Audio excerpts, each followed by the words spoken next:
Ngapain Yesus disalib kalau kau sama-sama mereka? Itu. Jadi intinya berarti kita Oke. punya jalur khusus masuk ke. Gini, saya Nah, jelasin. ya. Kenapa yang tidak percaya kepada Kristus, yang tidak mengenal Taurat itu ditimbang, ya? Karena mereka tidak mengenal kurban. Enggak. Kenapa mereka tidak mengenal kurban? Karena menghapus dosa itu harus dengan cara berkurban. Sementara mereka tidak kenal Taurat. Karena kurban yang sejati itu ada di Taurat. RT 6 gak ngerti cara kurban. Ya, RT 6 gak tahu cara seorang imam itu. Kenapa di mute dulu Pak. Ya, kenapa RT 6 itu mengaku pun dia mengimani Taurat tetapi tidak melakukan Taurat? Karena kita bisa baca di dalam Jabur 147 ayat 19-20. Bangsa-bangsa lain tidak mengenal ini, hanya khusus untuk Israel. Jadi bagaimanakah kurban yang benar itu? Mereka nggak tahu. Sementara bangsa Israel tahu, orang Kristen tahu. Karena penghapusan dosa itu melalui kurban. Inilah sebabnya kenapa saya katakan, kalau kita ditimbang juga sama seperti mereka, artinya kita tidak mengerti apa arti kurban yang dilakukan Tuhan Yesus. Orang Kristen ke gereja itu untuk kurban. Apa itu? Ekaristi. Jadi setiap kali kita melakukannya, dosa kita sudah dihapus Tuhan Yesus. Ketika kau mati besok, kau tidak ditimbang, auto diangkut sama malaikat ke Firdaus.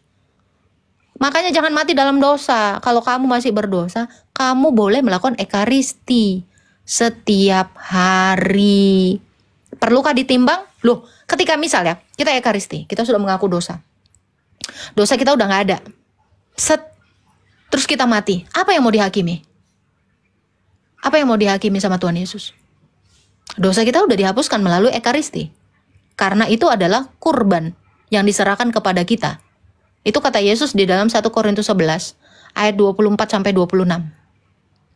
Itu data anak pertama. Baca 1 Korintus 11 ayat 24, 25, 26. Itu. Jadi apakah kita harus lagi ditimbang-timbang seperti orang yang tidak mengenal Taurat? Enggak dong.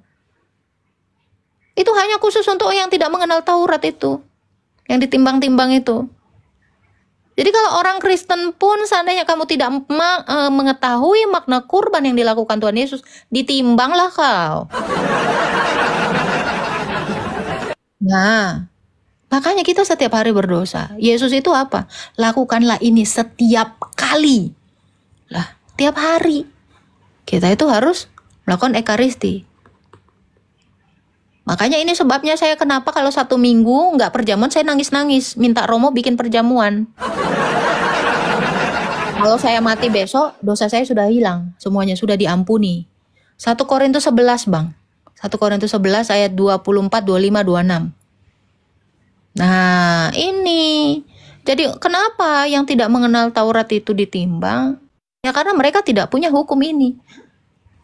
Orang Yahudi setiap kali buat dosa itu melakukan kurban. Beberapa kali dalam 1 tahun itu. Jangan prat-prat mengimani Taurat kok nggak tahu Taurat. Mengimani Jabur kok nggak tahu Jabur 147 ayat 19-20. Itu Jabur itu. Mazmur. Beriman tapi kok nggak tahu isinya apa. Untuk apa? Ya toh? Itu ya. Jadi kalian semua yang tidak mengenal kurban itu kan akan dihakimi segera. Gitu. Ya. Itu maksudnya Pak GL 100. Jadi kita orang Kristen kenapa kita itu tidak perlu lagi dihakimi seperti orang-orang yang tidak pernah mengenal Taurat dan tidak mengenal Injil. Karena Yesus itu sudah ada di dalam kita. Makanya tujuan orang Kristen ke gereja itu adalah untuk ekaristi, untuk kurban. Jadi apakah hukum Taurat Musa dihapuskan? Bukan, semakin kita teguhkan. Kurban itu tetap ada hingga detik ini. Hingga sampai, coba bacakan Kak ini, Kak Grateful. Apa tuh? 1 Korintus 11 dari ayat 23 lah, biar mantap. 23 sampai berapa tuh? Nanti sampai 26 atau 29. Nih, bentar ya Pak ya, kita bacakan ya. Yang di bawah juga harus tahu ini. Kenapa kita perlu ke gereja itu bukan untuk khotbah, tetapi untuk ini. Untuk darah dan tubuh Kristus. 1 Korintus 11 ayat 23, dari 23-nya Kak. Sebab apa yang telah kuteruskan kepadamu telah aku terima dari Tuhan, yaitu bahwa Tuhan Yesus pada malam waktu ia diserahkan mengambil roti dan sesudah itu ia mengucap syukur atasnya. Ia memecah-mecahkannya dan berkata, "Inilah tubuhku yang diserahkan bagi kamu. Perbuatlah ini menjadi peringatan akan aku." Demikian juga ia mengambil cawan sesudah makan, lalu berkata, "Cawan ini adalah perjanjian baru yang dimateraikan oleh darahku. Perbuatlah ini setiap kali kamu meminumnya menjadi peringatan akan aku. Sebab setiap kali kamu makan roti ini dan minum cawan ini, kamu memberitakan kematian Tuhan sampai ia datang." Thank you Kak. Sampai dia datang. Bahkan sampai kiamat nanti. Kita harus melakukan ini, kurban ini. Jadi kurban di perjanjian lama dengan kurban di perjanjian baru itu masih sama. Justru kurban perjanjian baru ini adalah penggenapan. Nah, itu. Jadi perlukah kita ditimbang-timbang lagi, ini apa gunanya Yesus di kayu salib? Dia udah kasih itu. Ini tubuhku, ini darahku yang diserahkan bagimu. Itu tadi kan kakak baca kan? Inilah tubuhku yang diserahkan bagimu. Inilah tubuhku yang diserahkan bagi kamu. Lakukan ini sebagai peringatan akan aku. Inilah cawan perjanjianku. Ini perjanjian baru. Betul tadi kakak baca sebagai perjanjian baru?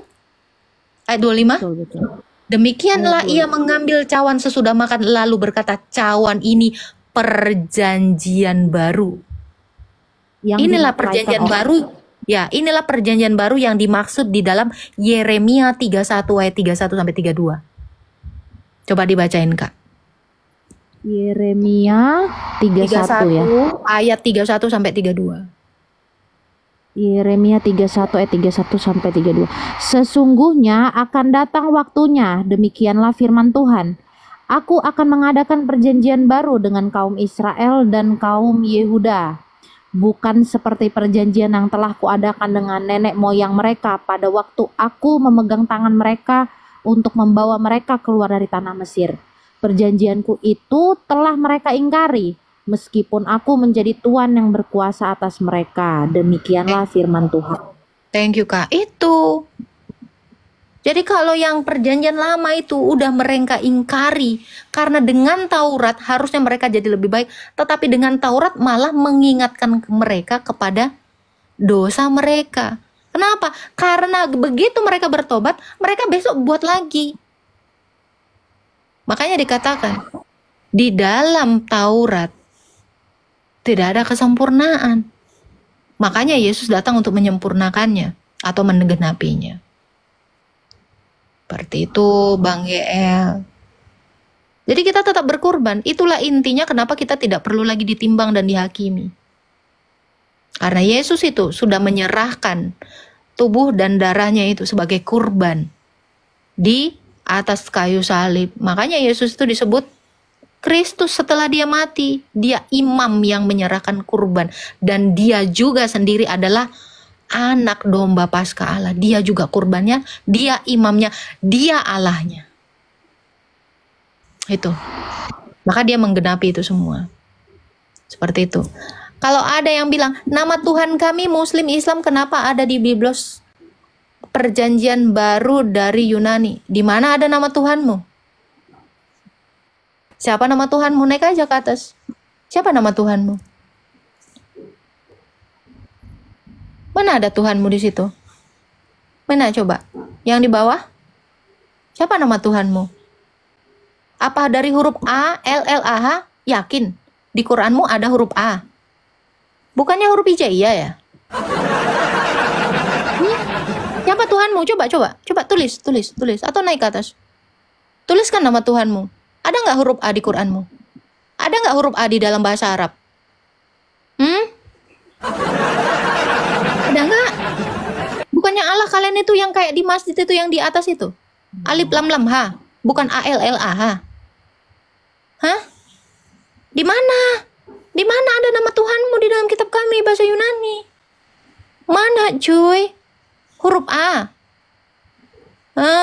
Langsung lari kau kan? Mana huruf A? Ada nggak di Quran huruf A? Di Alkitab kami ada huruf A, L, L, A, H. Di Quranmu ada nggak? Coba tunjukkan sama kami. Quran bahasa Arab ya? Jangan terjemahan bahasa Indonesia loh. Kalau terjemahan ya sama dong. Mana? Jangan gitulah. Oh, fitnah kali kok. Mana ada nama Tuhan kau di sini? Mana? Mana ada? Lafaz alif lam lam ha. Nggak ada. Tunjukin dong. Tunjukin. Naik ke atas. Jangan kabur. Naikin ke atas. Mana alif lam lam ha ada di dalam kitab kami? Coba. Atau ada nggak A L L A H itu dalam Quranmu? Ada. Naik ke atas. Tunjukin sama saya. Buka kamera. Tunjukin nama Allahmu ada di sini. Pakai huruf Arab ya. Huruf hijaiyah loh. Nggak boleh huruf A. Karena huruf A itu adalah abjad Yunani. Alfa. Betul nggak Kak Grateful? Benar. A itu alfa. Itu abjad Yunani, bukan huruf hijaiyah, bukan bahasa Arab. Kasian deh kamu. Ngomongin terjemahan. Situ aja jangan pakai terjemahan dong. Huruf Latin. Mana ada huruf Latin? Coba kau searching sana. A itu bukan Latin itu. A itu Yunani klasik. Sana cari etimologi katanya tuh. Kamu belum belajar literasi kok sok tahu.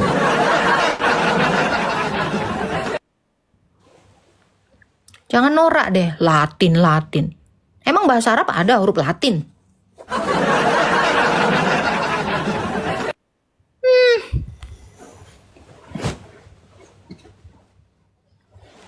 Udah tahu sekarang. Bahkan Indonesia ini nyontek dari Yunani. A. Kenapa hurufnya A seperti yang di Yunani sana? Kebiasaan kau.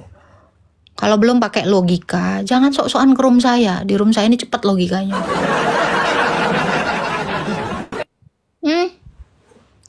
Kalian tuh jangan bikin malu. Tunjukin aja kalau ada. Silakan.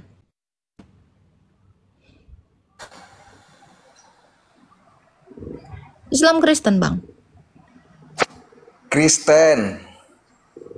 Ada di mana? Ya kan yang kita tahu kan belajar di sekolah itu huruf yang kita pakai di sekarang ini kan huruf Latin loh, Bu. Huruf Latin? Dari mana itu jadi huruf Latin? Di mana datamu? Ya A B C D E itu kan huruf Latin. Ih, kata siapa itu? Itu alfabet kok A B C D Latin. Sejak kapan jadi Latin? Ngarang kau.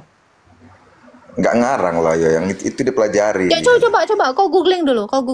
Sejak kapan A B C D itu alfabet itu jadi Latin? Islami sekali kau. Cuman orang Islam yang bilang itu Latinnya.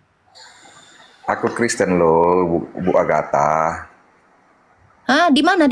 Saya tidak mempersoalkan itu. Cuman saya mau nanya terkait tadi di 1 Korintus 11 ayat 23 sampai 20 berapa tadi? 26. Saya mau nanya itu, boleh nggak? Apa yang mau ditanya?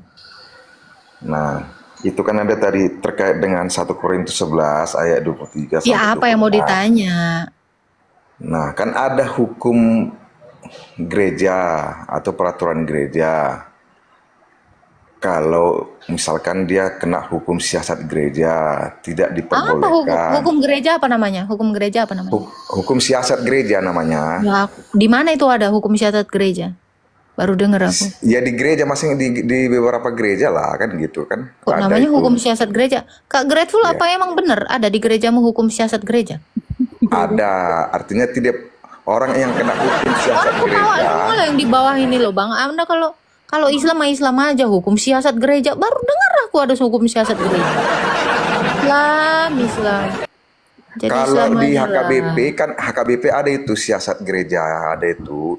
Oke, yang di bawah ini ada yang HKBP. Bener nggak namanya hukum siasat gereja? Baru. Ada RPP namanya itu RPP. Jadi itu kalau kena hukum siasat gereja tidak diperbolehkan Nggak ada. Siasat melakukan itu perjamuan. Tunggu. Ini teman saya di sini ada HKBP, nggak pernah ada yang namanya hukum siasat gereja. Gigi kau.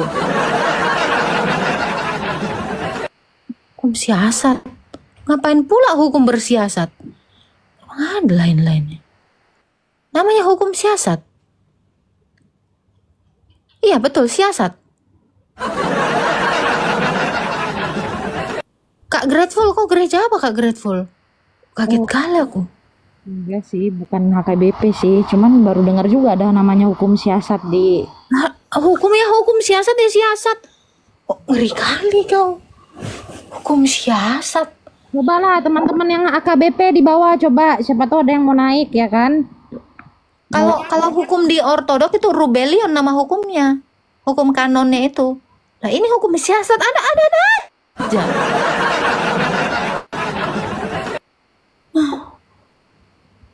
Aduh Tuhan. Cak kasih saya pencerahan aku. Baru dengar pula aku nama hukum siasat. Namanya siasat gitu. Pak Yohanes di mute itu Pak Yohanes. Nah ya coba ya. Iya kalau Mbak Agatha belum tahu ya dengarin orang ngomong loh. Itu kan ada di HKBP hukum siasat gereja namanya. Tolong dari namanya Agatha. Iya. Udah habis. Kamu gak sayang lupu. Ini emak.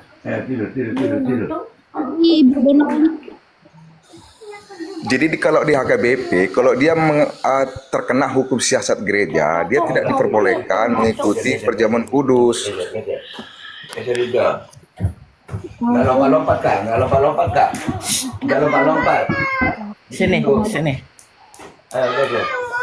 Lihat, tolong oh. Gimana hukum siasat itu? Nggak ngerti juga kita. Memang ada hukum siasat teman-teman. Kalau dia KBP RPP namanya kak. RPP ya. RPP itu RPP itu apa Bang? RPP itu apa? Aduh itu bahasa Batak sih, artinya ke Indonesia nggak ngerti juga kok. RPP itu ruhut pembincangan kayak gitu nah kak. ya, aturan internal. Kenapa jadi siasat? Nah, kan nggak tahu kalau bahasa Indonesianya siasat nggak ngerti juga. Cuma kalau bahasa Bataknya ruhut perbincangan gitu, nah aturan hukum gereja gitu. Termasuk pertanyaanku tadi Kak Agatha. Jadi kan Ekaristi, gimana nih nasib kami yang kayak aku nih gereja di HKBP lah, setahun sekali kami baru Ekaristi tuh Kak. Ya kalau kau matilah kau dalam dosa. Dihakimi kau. Gawat ini kami Kak. Suruh siapa? Makanya kan ku kasih tahu sama kalian. Ya, kalian akan dihakimi lah sama RT 6. Itulah. Itulah kabar buruknya. Makanya kenapa perlunya kita itu memberitakan kebenaran firman Tuhan. Tapi kan nggak mungkin satu kali ya.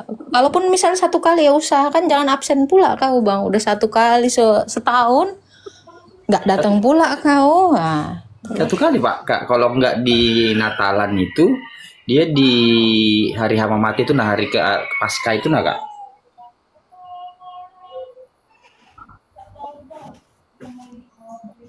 Ini banyak nih orang KBP, janganlah dipungkiri KBP sekali atau ini bukan masalah ortodoks atau denom apapun ya. Tapi ini kan sesuai dengan kitab suci, sesuai dengan apa yang diajarkan para rasul.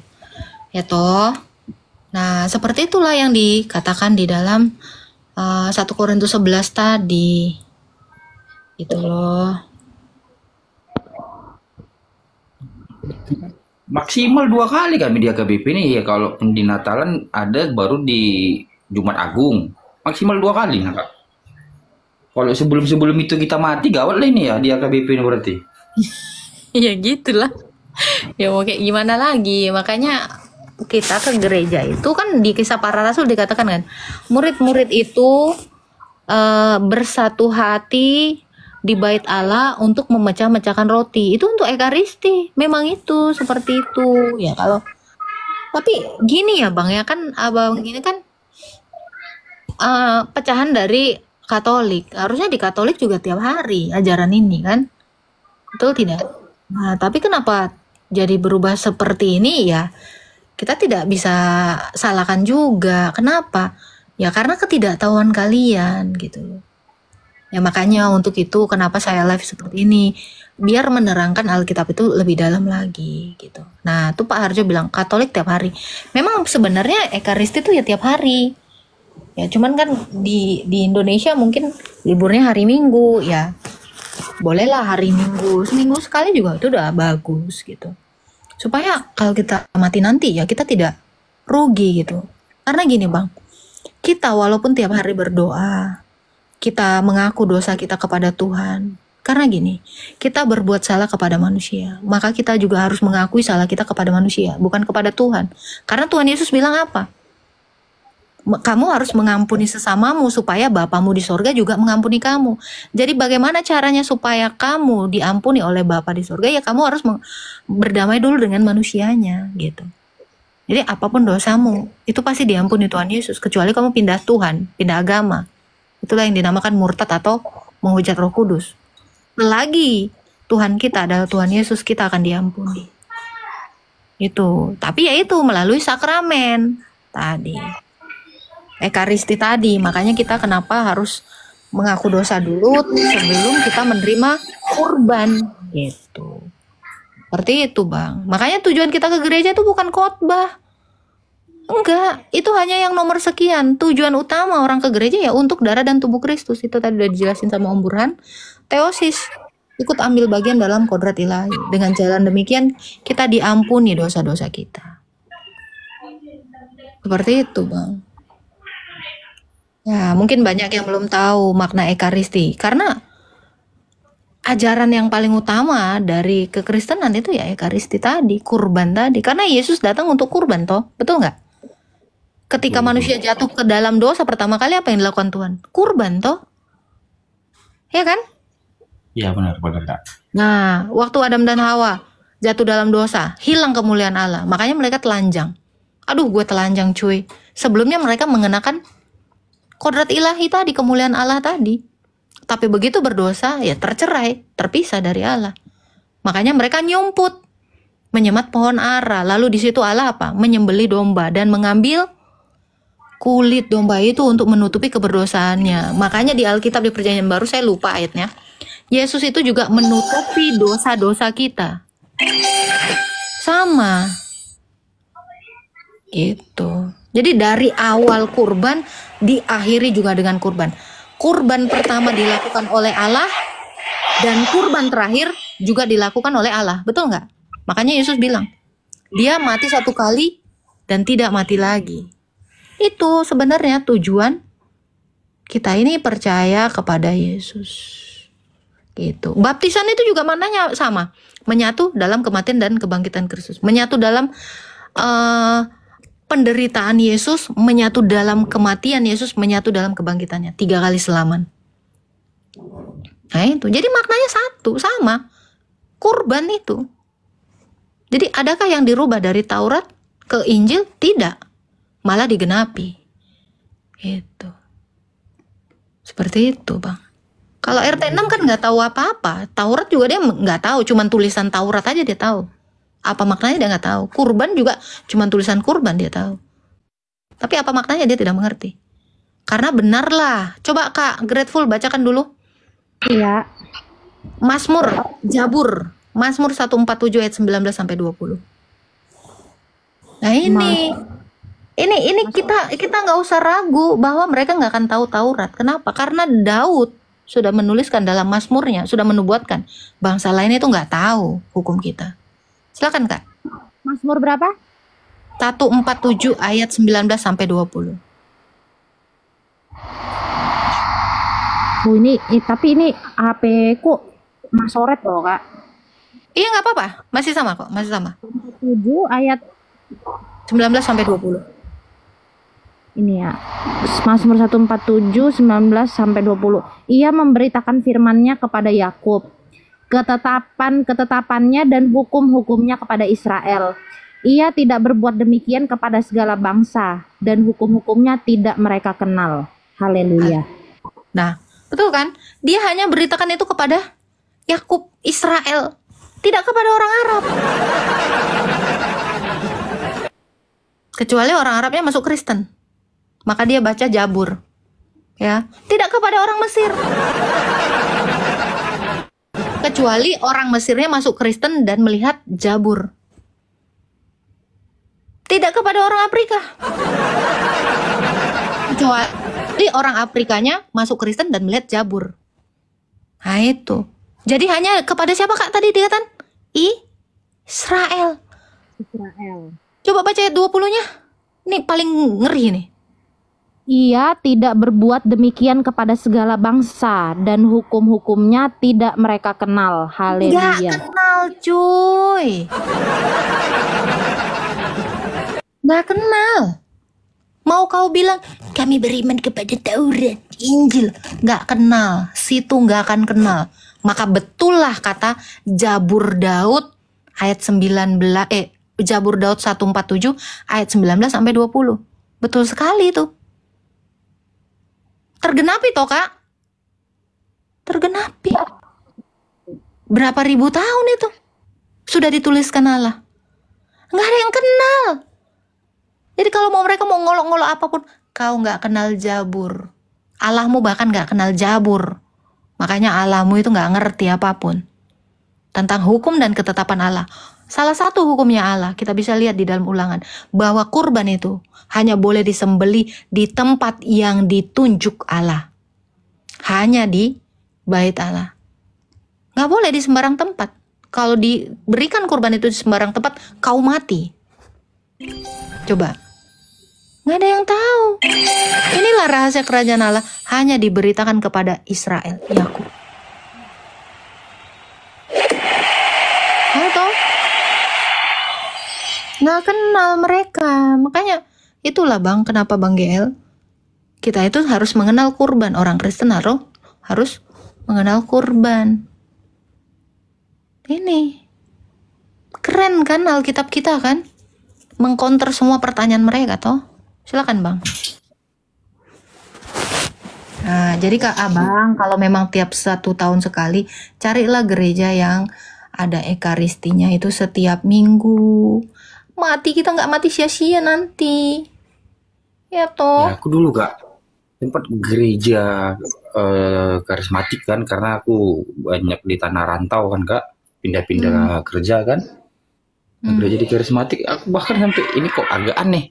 Tiap minggu perjamuan kan, justru jadi aneh bagiku jadinya begitu kak.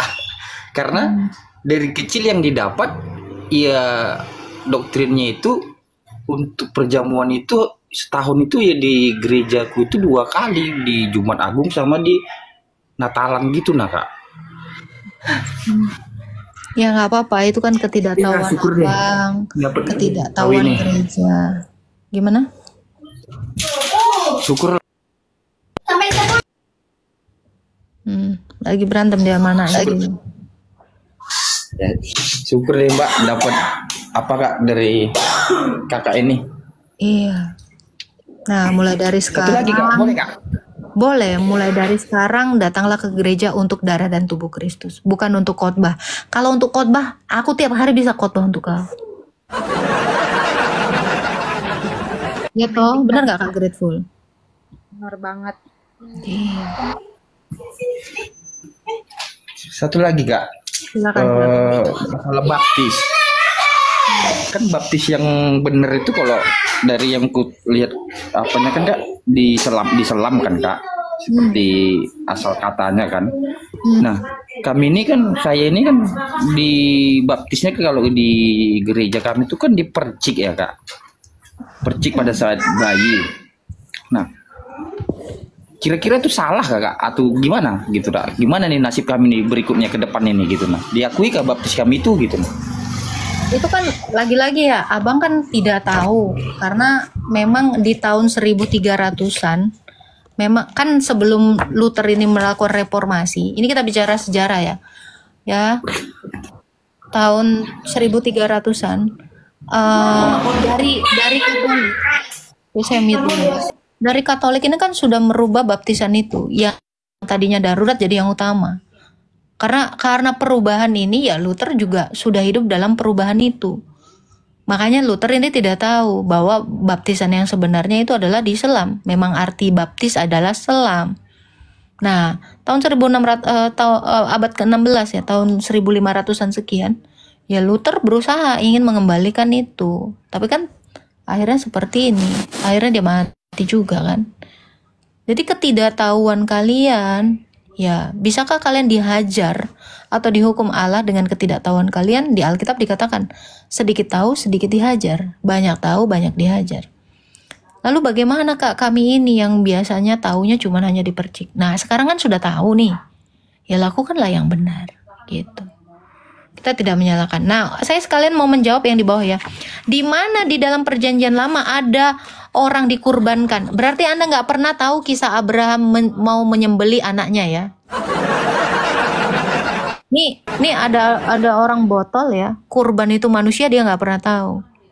Berarti Anda nggak pernah baca Kejadian 18. Anda nggak kenal Abraham yang mau menyembelih siapa namanya Ishak. Itu satu. Itu di dalam Kejadian di kitab Tauratnya Musa. Saya bisa tunjukkan lagi ya di dalam Jaburnya Daud. Gimana? Ini ada di Jaburnya Daud. Kurban sembelihan tidak engkau kenan, tetapi engkau telah menyediakan tubuh. Ini dikutip juga sama Rasul Paulus. Ini di Jabur dan di Taurat ada, cu. Ya. Ada, kurban manusia itu ada. Lalu kenapa? Kenapa Tuhan membuat kisah Abraham itu sampai mau menyembelih anaknya? Itu adalah tipologi nubuatan bahwa nanti sang bapak akan mengorbankan anaknya. Lagi-lagi kok memang nggak tahu Jabur. Gak ngerti Abraham ya? Gak tahu ya? Kasian deh lu. Silakan Bang GL 100. Kok di bawah ada, kok di atas ada, kok typing. Silakan Bang GL. Kaunya itu? Yes kak. Oke kak. Jadi berarti kalau kami kayak saya nih mau baptis ulang untuk selam itu boleh berarti ya kak? Bukan, sebenarnya namanya bukan baptis ulang, baptis yang benar. Nah, Karena kan sebelumnya kamu ketidaktahuan ya. Ibarat kata kamu disuruh Tuhan Yesus ya beli keju, karena kau nggak tahu keju, kau belinya margarin ya. Jadi saya beli ulang margarin, enggak lah, beli keju yang benar, ya toh? Iya. Kan kamu tidak tahu, berarti kak saya berarti baptis ulang, bukan? Kalau diulang kan berarti yang sama dilakukan kembali, ya toh? Oh, okay. Nah, tapi kamu melakukan yang benar, gitu ya. Harus dicelupkan dalam nama Bapa satu kali, karena kita menyatu dalam penderitaan Yesus, dalam nama Anak menyatu dalam kematiannya, dalam nama Roh Kudus menyatu dalam kebangkitannya. Gitu. Makanya kenapa 3 kali celupan. Nah, carilah gereja yang demikian. Kan kita sudah tahu kebenaran firman Tuhan. Di Alkitab dikatakan, begitu kamu sudah tahu kebenaran, maka lakukan. Kalau kamu sudah tahu yang benar tetapi tidak melakukan, kamu berdosa. Itu, Bang. Iya, betul kak. Saya lumayan banyak juga timbul pertanyaan ke tempat saya ibadah kan. Termasuk kayak darah kan. Darah di Alkitab jelas dilarang, tapi di kami tuh bebas saja kan kak. Bahkan penatua pun ya sialang anggota sudah kan.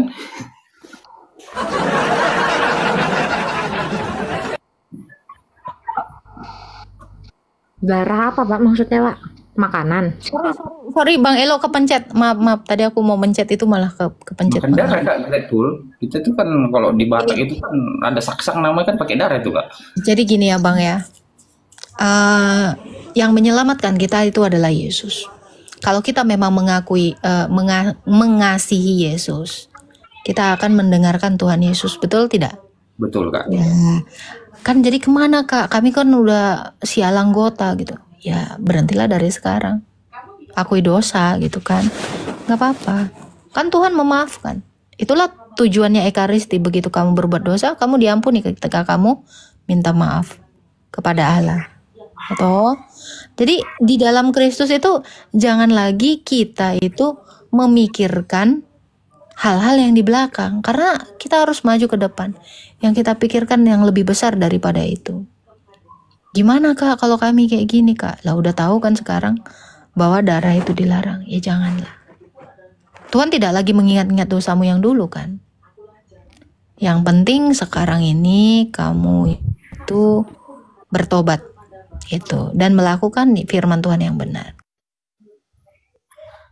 Oke Kak. Kak, satu lagi Kak, ya darah kan kalau di Alkitab kan darah, ada juga di Alkitab itu darah dan lemak kan Kak yang dilarang. Tapi kenapa lemak bebas dimakan ini Kak? Ya kok makan lemak? Ya, kayak di daging-daging itu kan Kak banyak lemak juga kan, dimakannya aja itu sama sekte-sekte yang di luar dari AKBP pun kan makannya lemak ini Kak. Nggak ada dibilang dilarang makan lemak. Aku pun baru dengar dari kau. Darah dan lemak itu Kak, darah dan lemak kan kalau nggak salah ada ayat itu Kak. Di mana dalilnya coba? Aku sih pernah dengar dari kakak juga sih itu waktu masih belum inkarnasi seperti Umu sekarang. Inkarnasi itu cuma Tuhan Yesus loh masuk. nggak ada inkarnasi. Saya diserupakan, bukan inkarnasi. Nggak boleh ya, kata inkarnasi itu hanya untuk kepada Yesus Kristus itu ya. Jadi yang dilarang itu adalah darah, nggak ada itu. Lemak itu kan dibakar habis itu jadi kurban itu. Jadi bukan dilarang lemak itu Bang. Oke Kak, nanti banyak pertanyaan disuruh turun aku nih dari bawah Kak. Besok lagi lah Kak. Nggak apa-apa, yang penting kan mau belajar dan mau tahu. Ya, jadi yang di bawah juga tahu gitu, belajar dari pertanyaan Anda. Nggak apa-apa, bagus kok itu.